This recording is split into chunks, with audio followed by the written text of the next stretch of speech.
Olá, paz e bem para você. Quero fazer uma reflexão acerca do Evangelho desta quinta-feira, dia 14 de novembro, o Evangelho de Lucas, capítulo 17, versículos 20 a 25.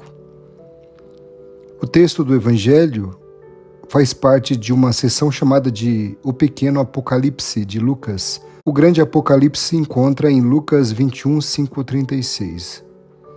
O texto do Evangelho de hoje inicia com a pergunta sobre o quando do reino de Deus e termina com a pergunta sobre onde do mesmo, ou seja, quando é o seu tempo e seu lugar. Mas o reino de Deus não se situa em um onde e em um quando pontuais, pois abraça cada momento e cada lugar.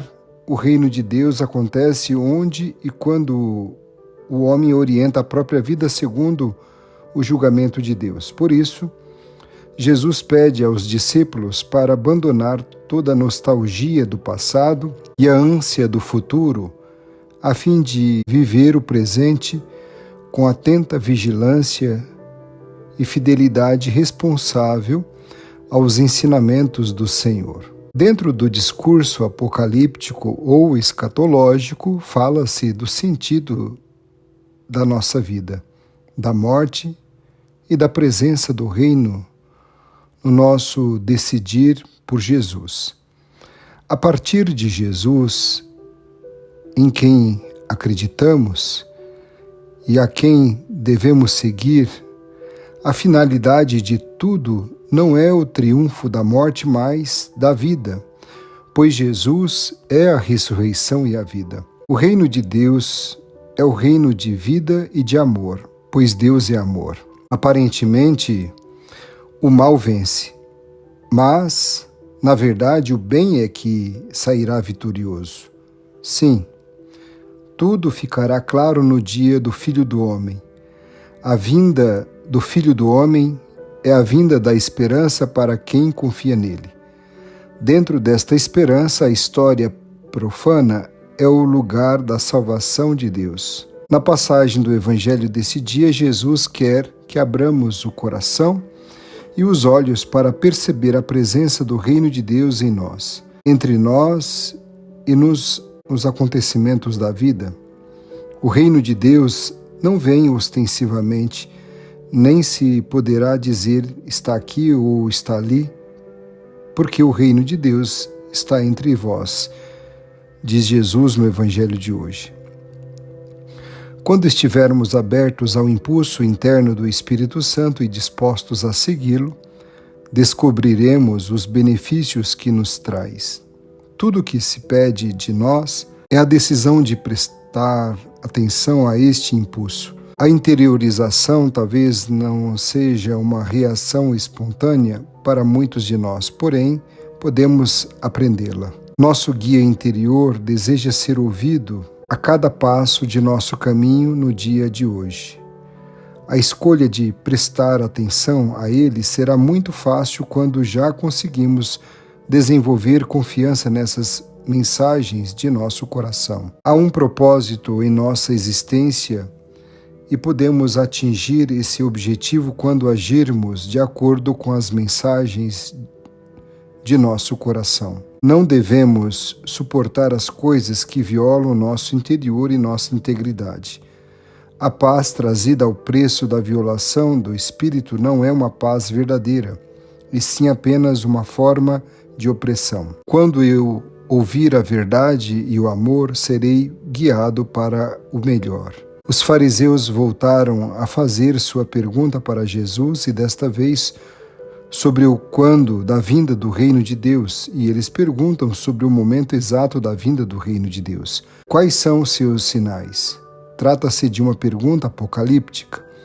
Esse tipo de pergunta normalmente surge no momento de crise, como no da perseguição ou no momento da ocupação estrangeira, ou em outras situações semelhantes em que o povo local ou as pessoas sofrem bastante. Era assim a experiência do povo eleito.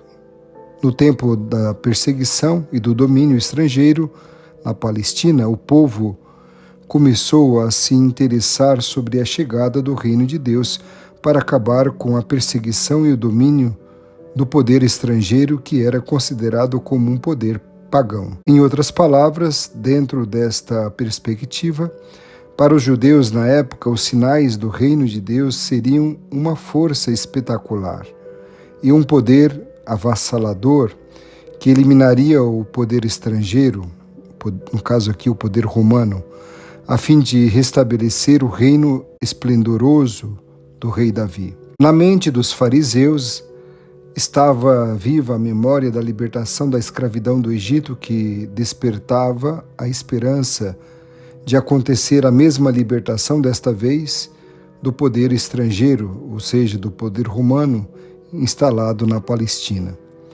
A memória nos ajuda a encurtarmos a distância e o tempo. A memória nos leva mentalmente para os acontecimentos passados. A memória, se for usada corretamente, nos ajuda a renovarmos as forças para continuar nossa luta ou para melhorar a qualidade de nossa vida. Dizia o filósofo Kierkegaard: a vida só pode ser compreendida olhando-se para trás, mas só pode ser vivida olhando-se para frente. Muitas vezes começamos a entender o sentido de uma experiência depois que nos distanciamos do seu acontecimento e depois que criamos um momento de silêncio e de reflexão. Para quem acredita em Deus, não há coincidência e sim providência. Por incrível que pareça, Deus nos fala sobre muitas coisas de nossa vida em todos os momentos.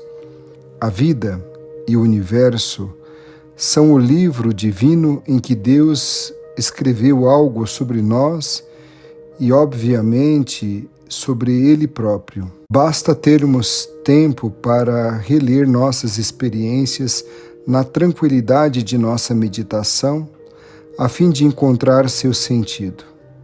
Cada dia é uma página onde Deus escreve sua mensagem para nós e sobre nós.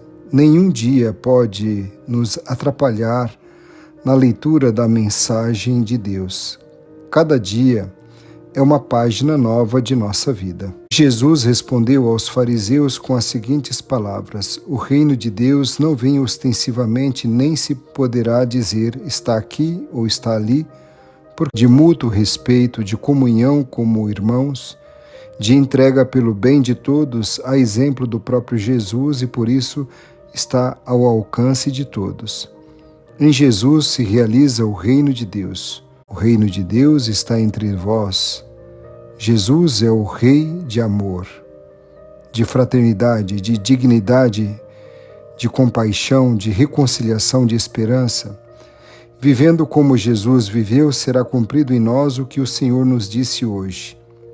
O reino de Deus está entre vós. Se não vivermos como Jesus viveu, o Senhor e os outros vão nos dizer: o reino de Deus não está entre vós, pois não existem sinais premonitórios, extraordinários, externos à história humana, que possam dispensar o homem da liberdade e da responsabilidade pessoal. O reino de Deus diz respeito à história humana confrontada com a ação e a presença de Deus como revelado naquilo que Jesus faz e diz. O reino de Deus está dentro daqueles que vivem segundo a vontade de Deus, que se resume no amor fraterno, como concretização do amor a Deus. Eles são sinais da presença de Deus no mundo. Além disso, através de sua palavra de hoje, Jesus nos faz um apelo à responsabilidade humana de nos prepararmos com toda a liberdade e seriedade para o encontro com o Senhor diariamente, pois o reino de Deus está entre vós. A consciência da presença do reino de Deus entre nós muda nossa maneira de viver e de conviver. Nos coloca na ordem das coisas e da escala de valores e prioridades. Nos serena, apesar de tudo, nos tira de qualquer desespero. Essa consciência não nos faz corrermos de cá para lá em busca de fatos extraordinários ou milagres. Observando as palavras de Jesus e sua maneira de viver, teremos capacidade de perceber o senhorio absoluto de Deus na história humana. Quem deixar Deus como Senhor de sua vida será transformado em manifestação de Deus neste mundo, e todos vão perceber e dizer: o reino de Deus está nele. Se o reino de Deus está entre nós, não devemos ficar desesperados quando aparecer alguma dificuldade, pois quando se fala do reino, inclui o próprio Rei, que é Deus. O reino de Deus está entre vós, equivale a nos dizer: Deus está entre vós, Deus está convosco, Deus está conosco. Que você tenha um dia muito abençoado e feliz. Fique na paz.